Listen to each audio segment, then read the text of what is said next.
Сәлеметсіздер балдар, бүгін өтетін сабағымыз параболаның графиктері. Функцияның қасиеттерін зерттеген кезде төмендегі 4 жағдай қарастырылады. Біріншісі функцияның анықталу аймағы, екіншісі функцияның мәндерінің жиыны, үшіншісі функцияның таңба тұрақтылық аралығы, төртіншісі функцияның нөлдері. Y тең ax квадрат функциясы оның қасиеттері мен графигі. Y тең ax квадрат функциясының қасиеттерін қарастырайық. Мұндағы a нөлге тең болмау керек. Біріншісі функцияның анықталу аймағы. Функцияның анықталу аймағы тәуелсіз айнымалы x-ке байланысты болғандықтан x-ке кез келген сандарды беруге болады. Сондықтан анықталу аймағы минус шексіздіктен плюс шексіздікке дейін болады. Екіншісі функцияның мәндерінің жиыны. A санының таңбасына тәуелді болады.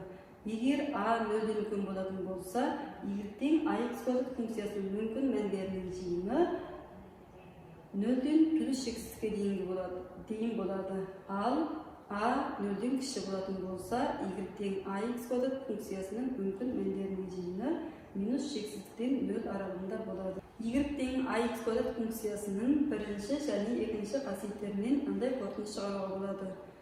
Егер a нөлден үлкен болса, y тең ax квадрат функциясының графигі бірінші және екінші координаталық ширектерде, яғни абсцисса осінің жоғары жағында орналасады.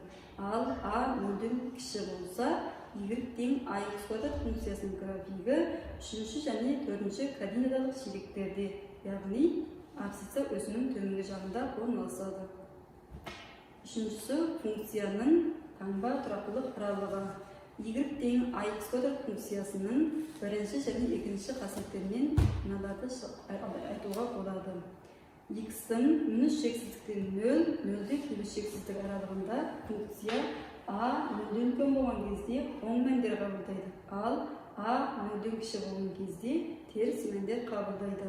Төртіншісі функцияның нөлдері. X тең 0 болған кезде y тең ax квадрат функциясының мәні 0-ге тең болады. Енді біз төмендегі мысалға қарайық. Y тең x квадрат және y тең минус x квадрат функциясының графигін салайық. Ол үшін бұл функцияның графигін салу үшін тәуелсіз айнымалы x-ке кез келген сандар беруге болатындықтан біз тәуелсіз айнымалы x-ке минус 3-тен 3 аралығындағы сандарды алдық. Енді x тең минус 3 болған кезде y тең x квадрат функциясының мәнін табу үшін минус 3-ті квадратқа көтереміз. Минус 3-тің квадраты 9 болады. Яғни x тең минус 3 болған кезде y-тің мәні 9-ға тең болады. Ал x тең минус 3 болған кезде y тең минус x квадрат функциясының мәні минус 9-ға тең болады. Осылай басқа функцияның басқа мәндерінде табуға болады. Енді осы кестенің көмегімен біз y тең x квадрат және y тең минус x квадрат функциясының графигін сала аламыз. Мына кезде y тең x квадрат функциясының графигі. Ал мынау y тең минус x квадрат функциясының графигі. Бұдан y тең x квадрат және y тең минус x квадрат функциясының графигі парабола деп аталады. Демек, y тең ax квадрат функциясының графигі парабола деп аталады. Y тең ax куб функциясы оның қасиеттері мен графигі. Y тең ax куб функциясының қасиеттерін қарастырайық. Мұндағы a нөлге тең болмау керек.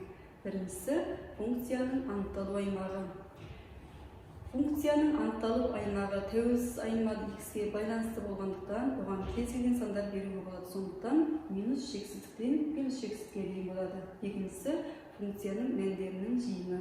Минус шексіздіктен плюс шексіздік аралығында болады.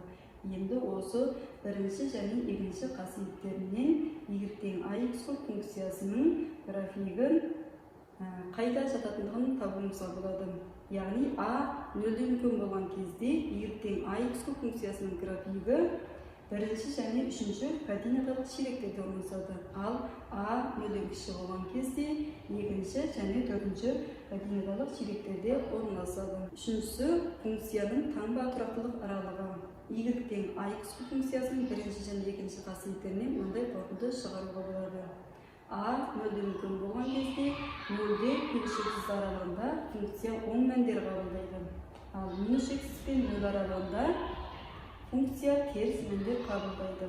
Ал a нөлден кіші болған кезде минус шексіз пен нөл аралығында функция оң мәндер қабылдайды. Нөлден плюс шексіз аралығында функция терс мәндер қабылдайды. Төртіншісі функцияның нөлдері. X тең 0 болған кезде y тең ax көп функциясының мәні 0-ге тең болады. Енді біз төмендегі мысалға қарайық. Y тең x көп және y тең минус x көп функцияларының графиктерін салып көрейік. Ол үшін тәуелсіз айнымалы x-ге кез келген сандар белгілі болатындықтан біз x-ге минус 2 менен 2 аралығындағы бүтін сандарды беріп көрейік. X тең минус 2 болған кезде y тең x көп функциясының мәні минус 8-ге тең болады. Яғни минус 2-нің кубы минус 8-ге тең. Ал x тең минус 2 болған кезде y тең минус x көп функциясының мәні 8-ге тең болады. Енді біз осы кестенің көмегімен y тең x көп және y тең минус x көп функциясының графигін саламыз. Мынау y тең x көп функциясының графигі.